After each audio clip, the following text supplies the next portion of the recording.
live from the start of the GCCM Coast Mackay yacht race. About a quarter of an hour to go to the start. I think we only get a 5 second... 5 minutes. 5 seconds, a little quick, so but yeah. we should just introduce you quickly around the boat as to who's on here. Dale behind the camera from Mackay Media. Stewie and I are going to do commentary. And we've got Matt as our driver, and we've got the got Challenge up the front there, checking that all this live stream's working. Not the ideal conditions for live stream, but we'll see how we go.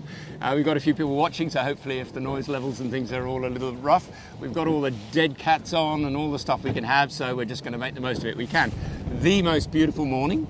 Actually not that cold, Stu. Beautiful. And what do you reckon the breeze is up to now? So yeah, we're seeing the wind, I think, oscillate between sort of the 18 and possibly up over that 20 knots, possibly getting up to 22, 23 knots. The sea state's certainly here. The swell that they were sort of saying would build is definitely building. And we had an interesting time getting across the bar there. We did, weaving our way out. Well done to from that perspective. Nice work. But yeah. Okay, so we're going to hand off to Stewie for camera work now. It's going to be a little tricky getting super close to the boat, so we're going to stick near the start line till about 5 minutes before the start, and we'll sort of get as many boats as we can going past. Needless to say, there's a chopper doing video and stills. That's not live, and there's a drone that's not live. That'll all get put into a compilation video, which should be out tomorrow sometime. So if you don't get the full detail here, rest assured you will see all the vision in full from tomorrow. Righty-ho, so a fleet at the moment of 20, I think. Tempo was going to be going, and unfortunately can't sort of sort that out, so they're heading north later for the northern regattas. And the rest of them from Wildting 100, which we've just seen whizzing past us a little earlier.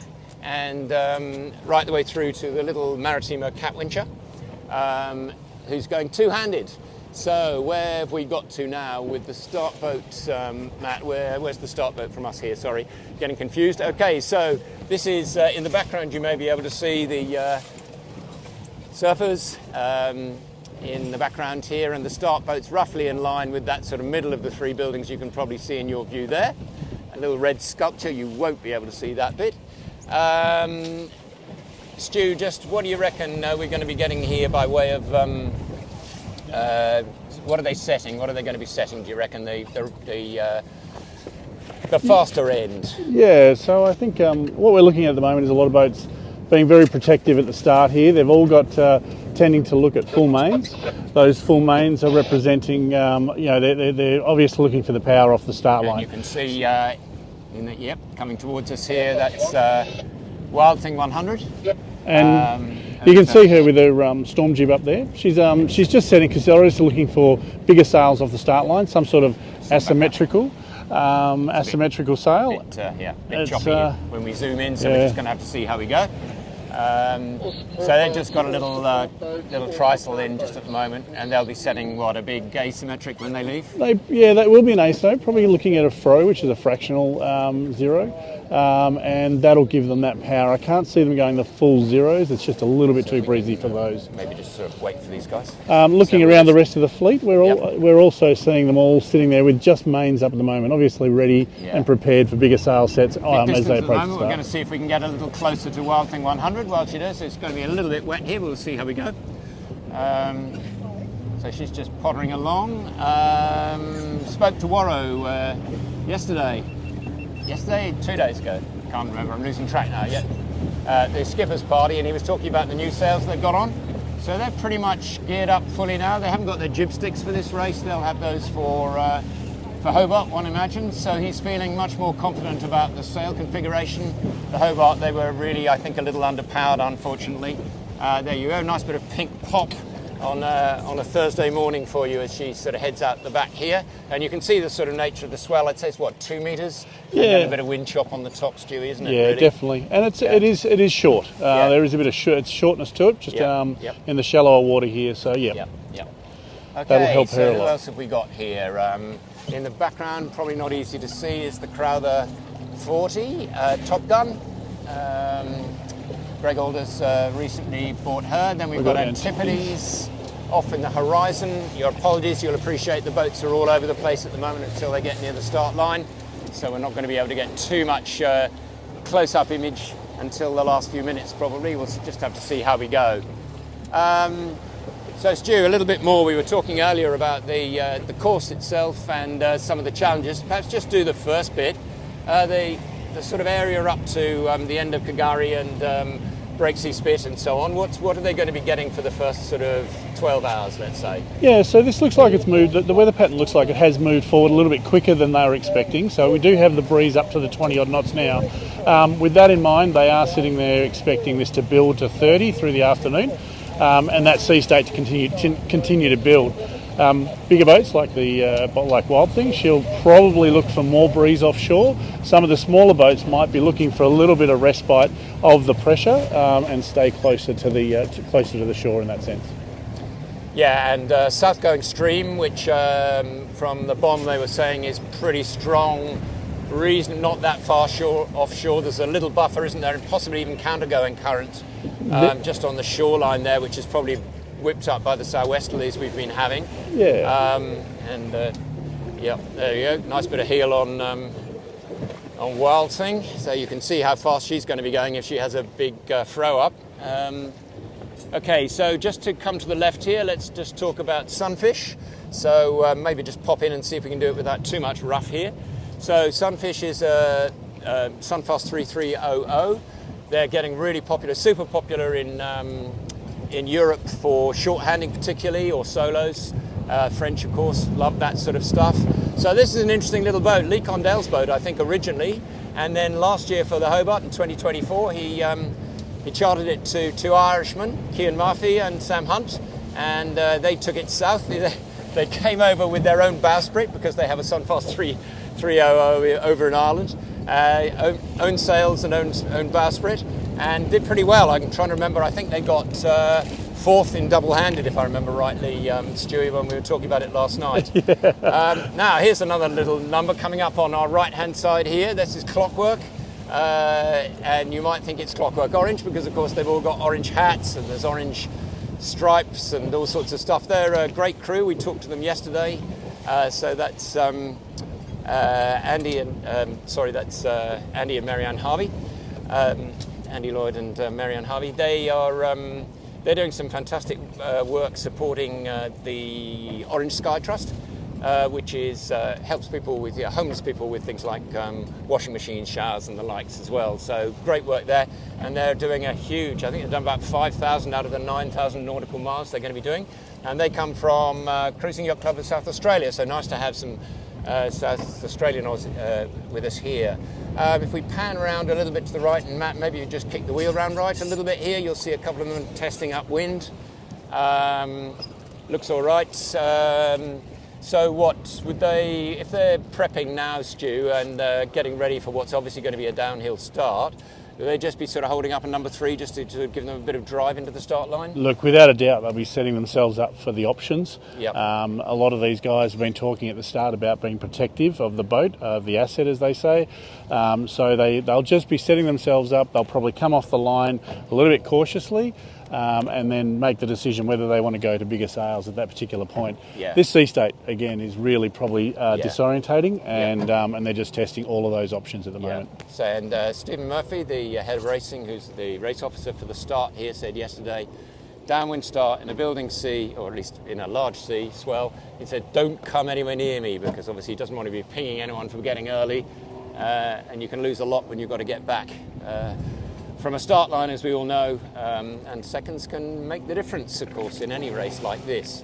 So I think we might sort of motor slowly, Matt, up towards the start boat, because we'll probably get them coming along that line, and hopefully we just get a few more close-ups.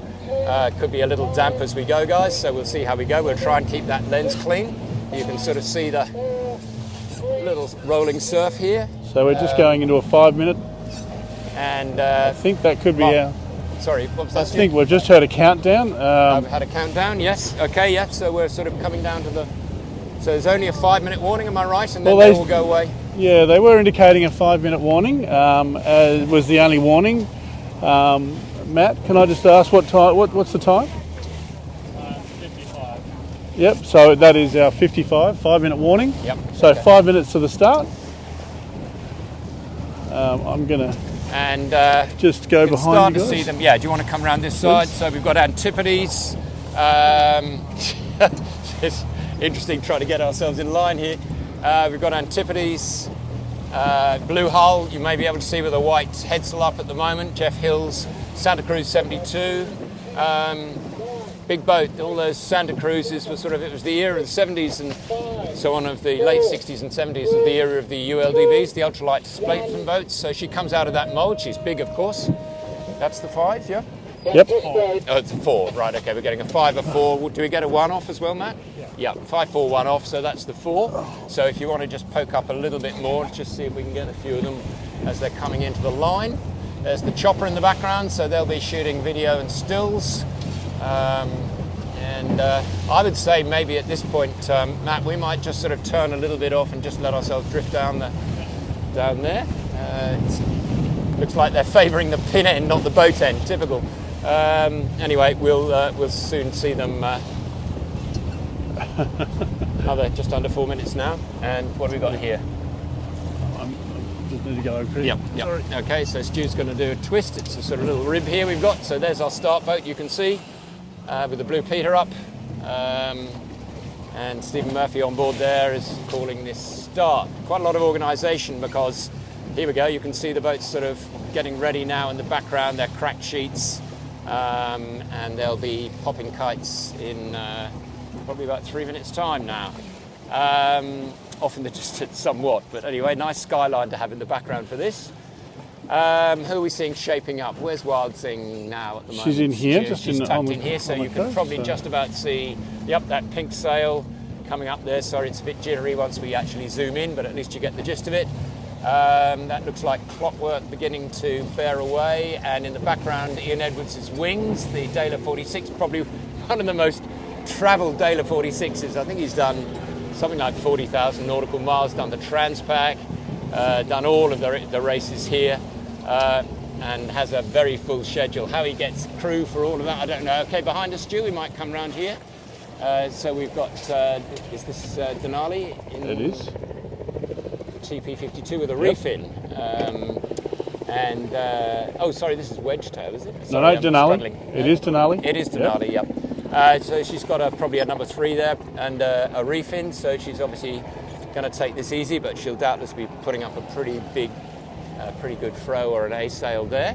So they're going down the line. What was that? Did we get a gun just then, or was that my imaginings? No. Okay, so I think we might just keep scooting across, because they look like they're going to lay off a bit over here. We'll try and get a little bit closer. Judging downwind starts, always difficult, especially in a bit of a seaway and tide coming the other way. So the tide was high at 6 this morning, and then obviously it's been heading south, so that's what's kicking it up.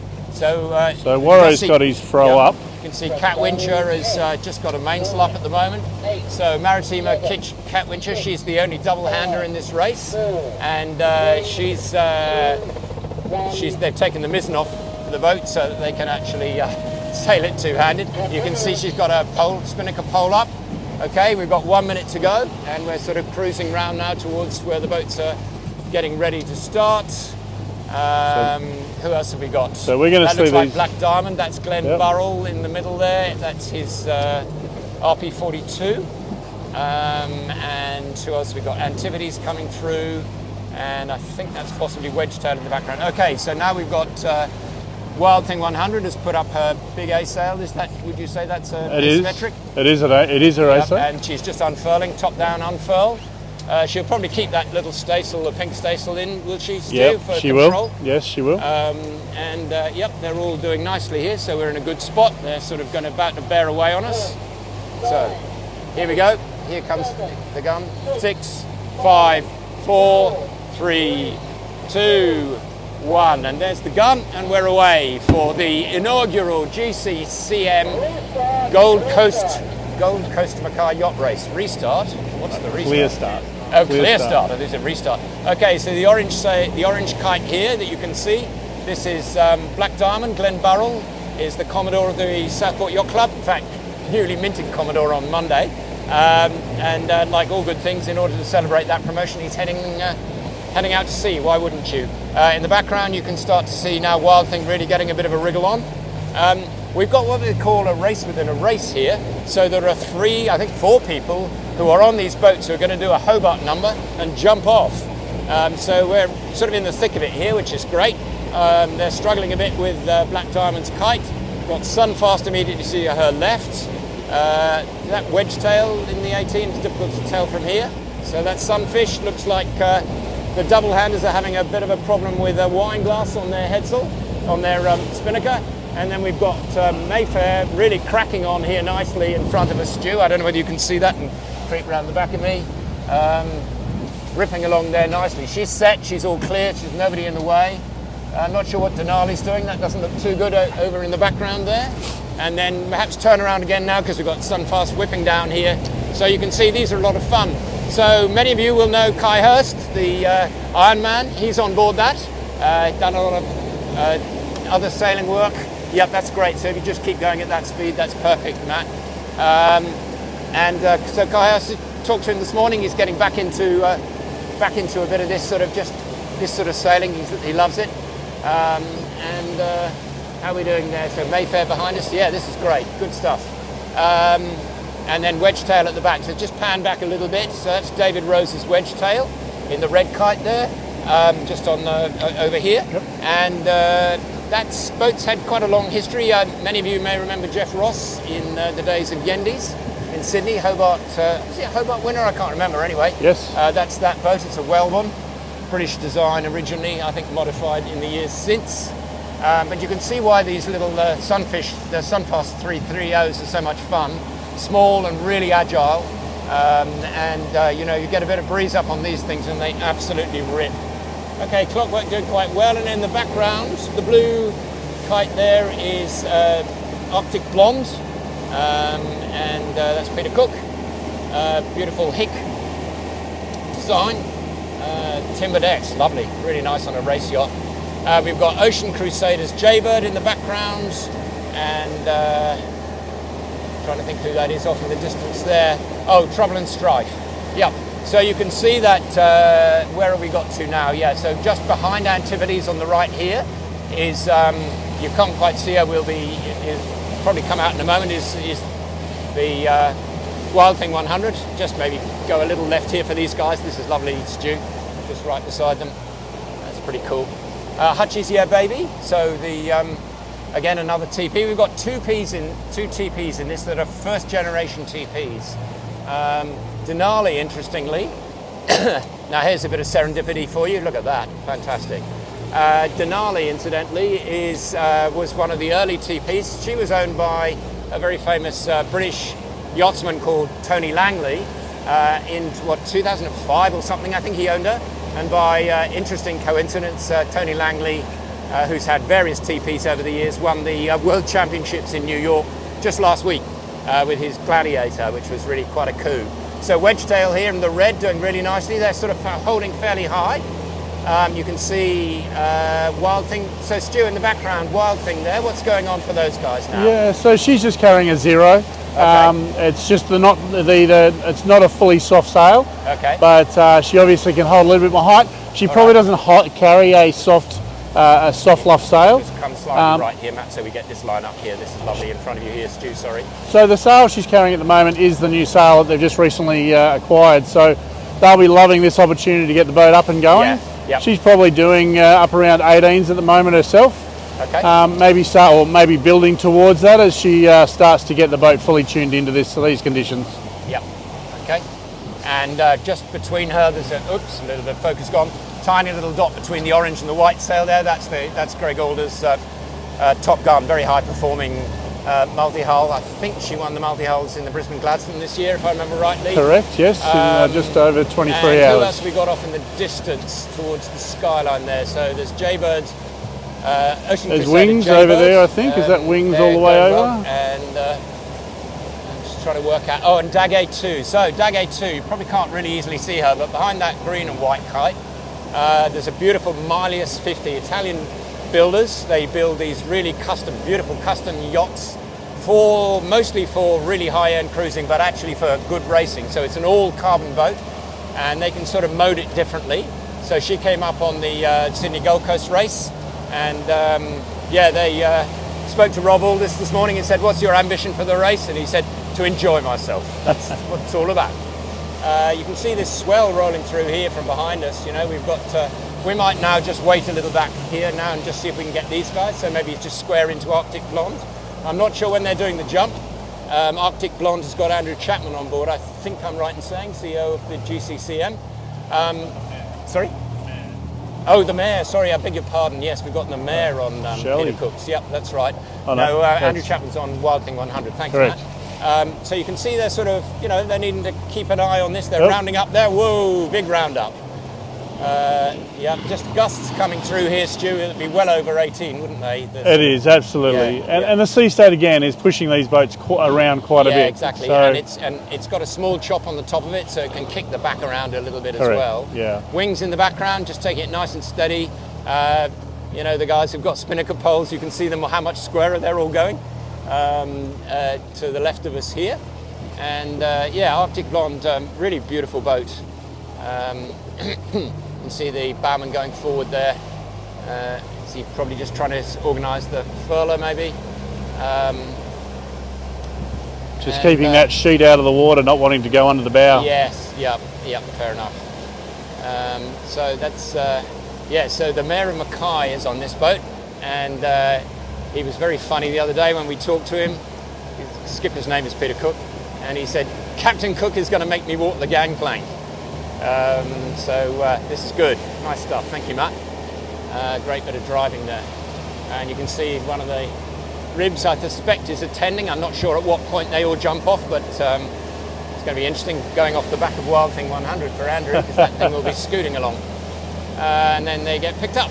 And it's a race within a race. I'm not quite sure what the competition is about the race in it, but anyway, they're all friendly race.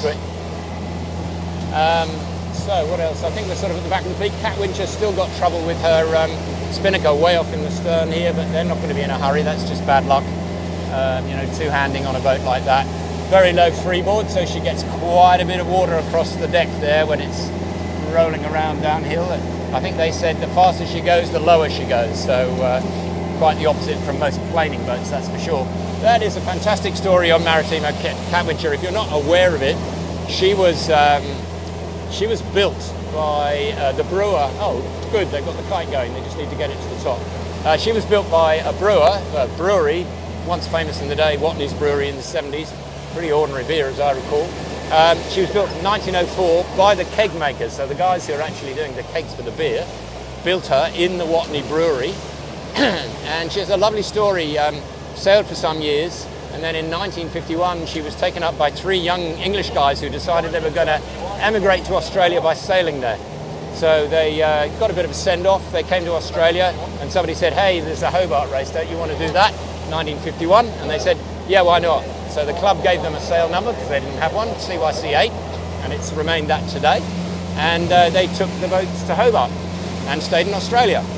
The boat had a long period where it just sort of disappeared into the scene, and Bill Barricotta, whose family had owned the boat at one stage, his father had owned it, was very keen to find it, and he found it in pretty sorry state, if you've ever seen the pictures of it, and got it completely revived, and it looks absolutely exquisite, really beautifully rebuilt.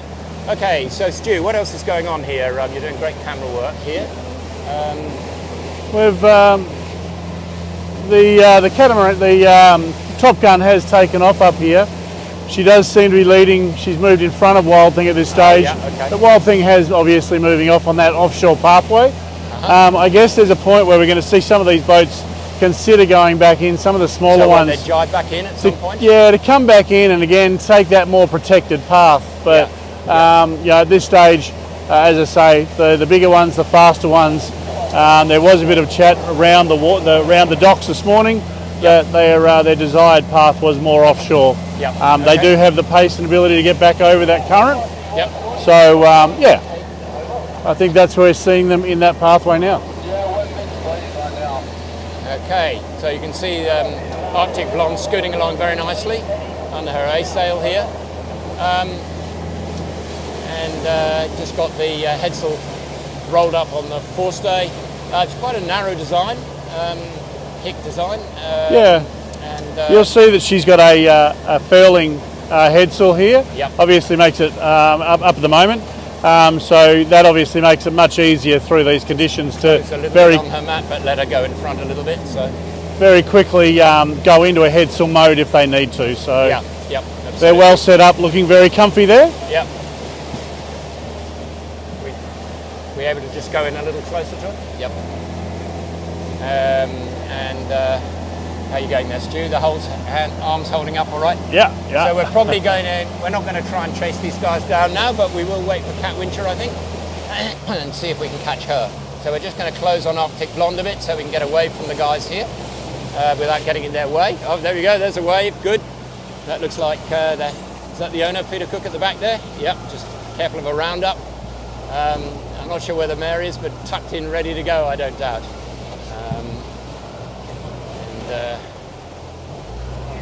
Yeah, that's fine, and just leave that go. So for those of you who know Hicks Designs from Victoria, the beautiful Chutzpah, and those other ones, and indeed the Night Rambler that won the Hobart in the 90s. Right, so is he getting all his dates wrong? I think what we'll do is let's just sort of cut across and see if we can get Cat Wincher, and I think that's Cyan Moon with a blue kite up there, so we'll just sort of cruise quietly across here, and we'll let the rest of the fleet go. Stu, do you want to just do a last farewell silhouette shot behind you here? Sure. Of the fleet disappearing off? Yeah, that's why I just never stand by. Roy wants to get a couple of pictures of the boat. Yep, that's cool. And you can see, yeah, somebody's having another round up there. I think that's Ocean Crusader Jaybirds having a bit of a moment, but I'm sure most of them are going to have a few of those today with this sort of sea running. And there's Wings just trotting along, very controlled. Yeah, I'm trying to recall, I have to get the notes out, but I think something in the region of 40,000 nautical miles over a period of only a few years. Let's just have a look and see if we can get this actually accurate for you. The Daily 46s are really good. They're really well set up for just club racing particularly. They're pretty comfortable down below. Ian Edwards has a coffee machine, that's his one concession, and apparently the food on that boat is very good indeed. So that they'll be going along nicely. I can't remember which of the skippers who said, yeah, I think it was the guys on Trouble and Strife actually. I think it was Matt Williams who said, we're the only yacht where you finish heavier than when you started. So they obviously like food as well, and there's a fair bit of fun factor in Trouble and Strife, judging from the Facebook page, which is great stuff. So we've got Cat Wincher and Cyan Moon, I think, are the two bringing up the rear here. A couple of them, the yachts heading off in there, out to sea now, are, got reefs in. We didn't get to see what happened to Denali. She was struggling a little bit at the beginning. Oh, look at Cat Wincher go now. Beautiful. So we'll try and get as close as we can to her, because she really is quite a sight. We had the good fortune of shooting her in the Hobart 2019 from the chopper there in the start, and she really looked a beautiful scene. Weirdly, not quite sure who designed it. It's put down as a Watney 1904, so the brewer must have designed the boat, I think. I'm not sure entirely. I'm sure there was something in there. He was obviously keen on the plans and knew what he wanted. Yeah, you can see them rolling around a little bit here, going quite square. Cyan Moon, just take it nice and easy. Cyan Moon can surprise, and they did pretty well in the race up here from Sydney Gold Coast. And when we saw them at the beginning, they were stuck inside South Head with absolutely zero wind, you thought they were going to be left behind, but they caught up pretty well. She's an Oceanus, she's a good sea boat. Okay, so we're going to swing around. I think we'll stay this side if we can of her, just so we get the sun on her. For Stewie. Yep.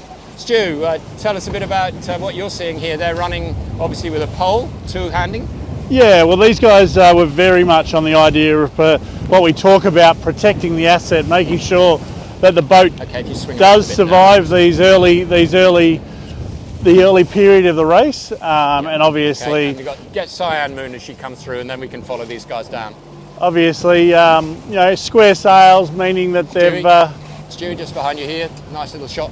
Cyan Moon rolling around. Perfect. And, well, yep, all looks reasonably under control there. With Wayne Arnold Seaward's boat. We're talking to the navigator on Cyan Moon the other day, and he was saying that boat's come all the way from Victoria, so he's had to do the navigation planning for the trip up, then the navigation planning for the Sydney to Gold Coast, and now the navigation planning to Mackay. Do you reckon we can catch Cat Wincher? What do you reckon? That'd be good, worth it, because it's such a beautiful boat, lovely in silhouette as well. So what else? Stu, we were going to talk a little bit about a few other bits and pieces. Yeah, we got... one of the things we were going to talk about is whales, because you can't not talk about them now with a number of them. What's sort of going to be key for those guys thinking about this? Because obviously they converge, don't they? Well, yeah, I think there's the feedback that I was receiving again around the club before the start was the concern of the whales aggregating at the top of Fraser Island going into Harvey Bay, yep. Which is obviously their primary path. That's what they're looking for. Yep. But very interestingly, one of the other considerations that was being raised was the idea of the fishing boats at night. The sonar. Yeah. Yeah. No, fishing boats themselves. Fishing boats themselves, yeah. I believe there's quite a bit of fishing activity going on up here at the moment. So that was raised as a consideration as far as the obstacles to be aware of as they're sailing. So this sea state won't be helpful for the whales because they won't see them as be as obvious. But and a few of the boats now are getting sort of sonar. So a sonar that sits at the front of the keel basically puts a sound through the water, a sonar sound wave through the water, and basically tells the whales that the yachts are on their way or coming. And the whales tend to get out of the way. Okay, cool. The other thing we're going to talk a little bit about is how much these races are changing now with technology. So you'll probably see if we get a little closer to Cat Wincher here, that she's got what Dale calls the cheese platter, but which Stewie calls the bait board at the back of the boat. That's the Starlink. Many of you will know about that. That is the ultimate in communications now. So that's meaning that a lot of things that were just too sketchy to do when you were out of distance of land are now much more doable. So there are things you can do now you're allowed to do now, like taking photographs, like skids, which are actually done as tests, and so on. So you're not having to spend a lot of time, proving that you are where you are. And indeed, this is going to be quite important for them. They've got a when they get up towards, I think it is Prudhoe Islet, towards Mackay, the committee may choose to move the finish mark there because that's there's shipping and so on. Can you get any closer there, Matt, without doing too much damage? That'd be great, thank you. So they all have to take a photograph of their chart plotter as they're around there to prove that they're ready and that there's time for the guys. They know if they have to move the mark. So we've got Michael Spies on the helm here and Peter Vikergus just standing in the companionway. And they're chuffing along very nicely now, having sorted out their kite issues. So these two are legendary NS-14 sailors. I think that's what they've had in common. Peter Vikergus has been champion God knows how many times. So, yep, they like their dinghy sailing. Michael Speasy rolled up a few weeks ago to our club with his NS-14 when we were sailing our Aeros. I think just rotating back to the technology, we see this Starlink and we see a lot more of the races now employing the idea of moving away from the VHF communication. And these guys are actually doing skids via text. Going to go around this text. So we'll see the race itself actually will employ a dual text. Do you want to come around this side? Excuse me, everybody. We're just going to change sides. Whoops. You okay? Oop, yep. All right. Sorry. Just doing a quick swap around the back here and get a bit of a silhouette of her. That's fine, and then just go forward on her a little bit. Yeah. So we're seeing a lot more of the technology employing a satellite-based format. Yep. And we'll see these guys doing dual skids, 2 a day, one at 8 o'clock in the morning, one at 8 o'clock at night. Okay. But interestingly enough, they text the sked in. Right. Okay. So using that technology. So it's definitely a step away from what a lot of us have experienced in our historical VHF pathways. It's a bit of a shame though, isn't it? Because I always used to think in the day, it was lovely listening to the skeds, Apart from the fact you knew where people were, it was a voice from someone off the boat in the day. And Yeah, well, I think one of the other things too now, these boats, because they've got the internet and it's a reliable internet, they're using the yellow brick tracker, yes, tracker, yeah. which obviously anyone from home can actually use. They can log on and track the boats and their performance. Yeah, actually, thank you for reminding me. We should talk about that. So if you go to the event website, which is goldcoastmackay.com, you'll find what they call a tracker there if you're not familiar with it. It basically allows you to see where each of the boats is progressing up the course. So they call them yellow brick trackers, which are little widgets they put on the back of each of the boat. They give them to them just before they start, and then they have to get them back afterwards. And that gives everybody an opportunity to see where they are up the race course. And you can get quite a lot of facts on their boat speed, on their heading, on what the wind speed's doing there. So it's a pretty good interactive tool, and it's been running on the Hobart now for quite a while. Yeah, it's good. What else were we going to sort of talk about as the boats disappear there, Stu? I mean, we've obviously got AIS now, which also helps us on that front as well. Yeah, that's what drives the trackers. Yep. So that is a radio signal, but yeah, that underpins the tracking technology. And sort of VHF is really gradually getting phased out, isn't it, in Australia for some of these races, I believe? Yeah. It is. Yeah. Okay. So I think maybe the timeline for these guys. I think it seems like the race itself is likely to take Wild Thing. They're estimating sort of the 36-hour time frame at the moment. Something like Denali, the TP52, she's sort of estimating around the 40-hour, just a bit over 40 hours at the moment. Might just close in again on Cat Winchell because we'll finishing shortly. And I guess that puts a few of the boats into the 2.5 into the 3-day period. Cat Winchell will probably be getting out into that 3.5 day time frame. It is a 520-mile race. And that low is sort of gradually working its way off. So I think Bon was saying this morning that it's going to go more around to the southeast, lighten a bit, maybe even a little bit of rain early in the week, next week. Yeah. Yes, absolutely, absolutely. So, these guys will be out here for a little bit of time, but hopefully as they get further north, there is two paths they can follow. Above Fraser Island, they can make a choice to go inside Lady Elliot. And that will be probably a path for some of the smaller boats. That represents a path that is likely to be a little bit less out of the current. Okay. And some of the, as I say, some of the larger boats are very happy to stay offshore because they've got the speed to cross the current with a little bit more ease. Right. Cool. Very good. In all that fun and games, let's see who we haven't actually spoken about and say a word or two. So I don't think we said much about Amaya 2. So she's a FAR 11.6. Matt Kingsbury, we were having a chat with him yesterday. He's got Jim Nixon up from Sydney, who brings a couple of players with him as well. And Jim's very experienced, of course, in a lot of these races. Northern Beaches man who sailed with Shane Kearns on Quick Point Azura for many years. So Shane's given the game away now, so he's always out for a sail.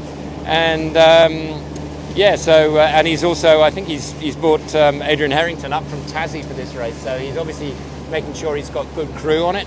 That's FAR an 11.6. That's 1979. It's had quite a lot of changes. They were nice story actually. They were built. Amaya and those boats were built by Binks Yacht Constructions in Victoria, and I think they were the early pioneers of timber fiberglass 505s as well, if I'm not mistaken. Okay.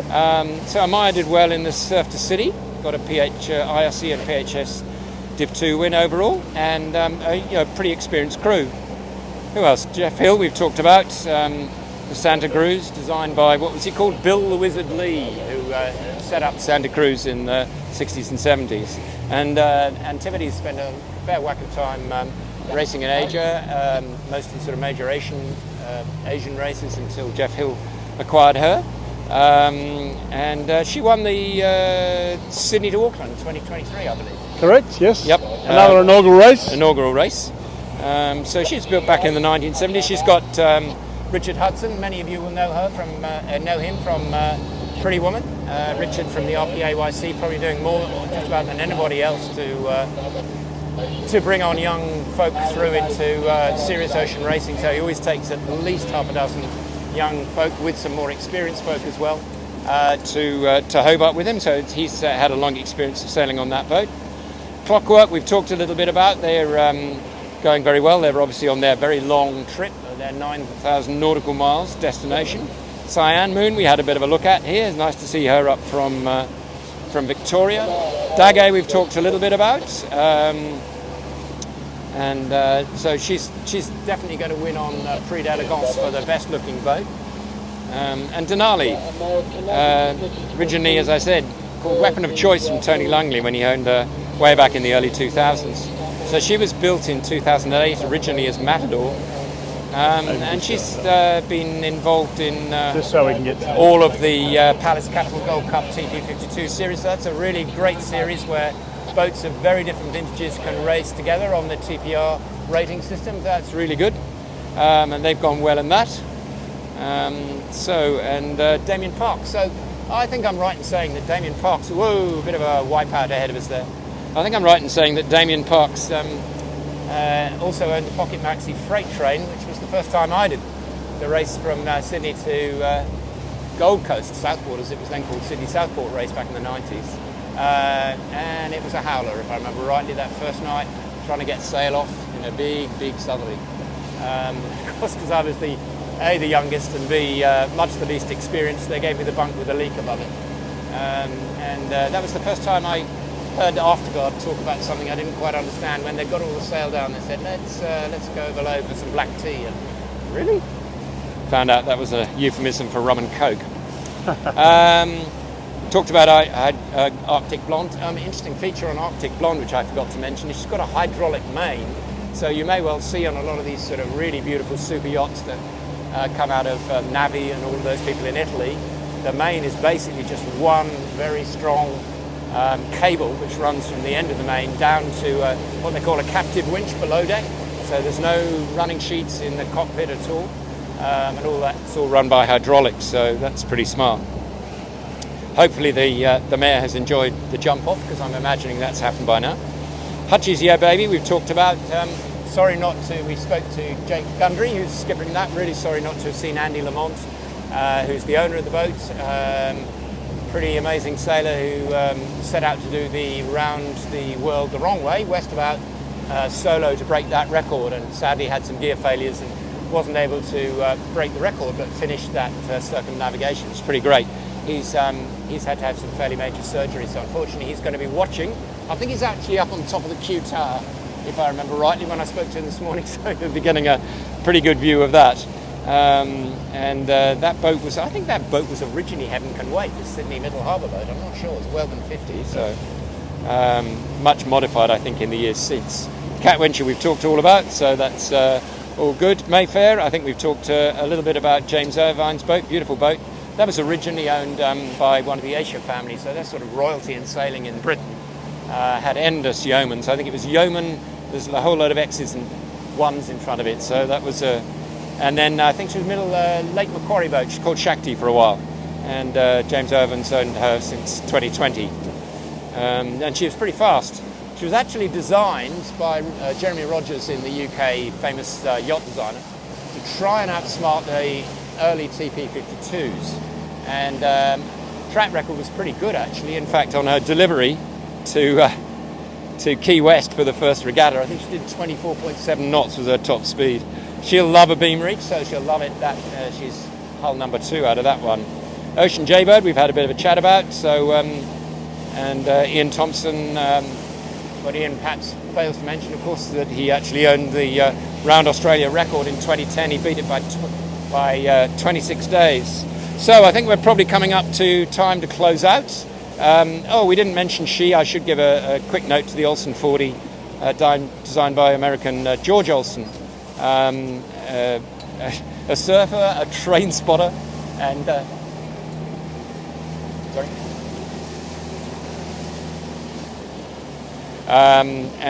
so she was. Yeah, he was quite a guy. He went on and retired and built sets for Disney and others. Stuart McLeod and Sunfish we've talked about, that beautiful little boat, and sadly Tempo's not racing there. Top Gun now off in the horizon and going well. Trouble and Strife, we've talked a little bit. Wedgetail, we mentioned the old Wellburn 42. and Grant Warrington's Wild Thing with wings. So I think we're probably going to call it a wrap here. The boats are all heading off into the distance. We're just still paralleling Cat Wincher. Any last words from you, Stu, about what they're looking for?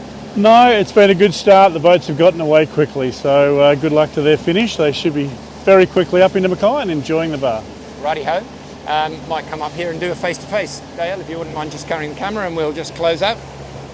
Excuse us challenge, we're just going to get a quick picture of... Where do you want me? No, you stay there, that's fine. I'll just sit here. So, I'm pleased to say at least we were able to keep track of the boats a little bit here. Thank you very much indeed, Stewie, for all your technical knowledge. So, for those of you who don't know Stu, apart from being an incredibly good driver for us, he's a regular sailor here, and I sailed years ago. I've long since given away the offshore stuff. You're still going on with Triton, the old still enjoying LC60. it. Yeah, still enjoying it. And beautiful boat that is too. It is. And so and you've done all the Brindabella thing and all those things over the years. So great to have someone with some rather more current experience. I haven't even sailed in the era of the asymmetric. I was still on poles. Oh, I think sailing's become a little bit easier, but a little bit more complex in the same time. But no, it's been great. So. Very good. All right, well, we'll say farewell. And we just thank you, Dale, and the one person you haven't seen behind all of this is Dale, who's absolutely brilliant. She's been shooting all of the vision that we've been doing, and she's also shooting a bit of video today, which you'll see tomorrow. So, last thing is just to remind you about the tracker. Go to goldcoastmackay.com, the event website. You'll see the tracker there, and you can track them all the days up the coast, and then see the results as well. Absolutely. And big thank you to the sponsors, particularly GCCM, who are obviously the naming rights of it, Mackay Regional Council, Mackay Marina, and Sail Sports Bar, I think I'm right in saying. Mackay Marina Village, I should get the title right. Okay, so good luck to all the competitors heading north. Looks like they're going to have a really rapid and full-on first day, but could be pretty pleasant from then, navigating amongst the islands, watching whales. Sounds pretty good, doesn't it? Sounds pretty perfect. All right, thank you very much indeed for the Bow Caddy team, and look forward to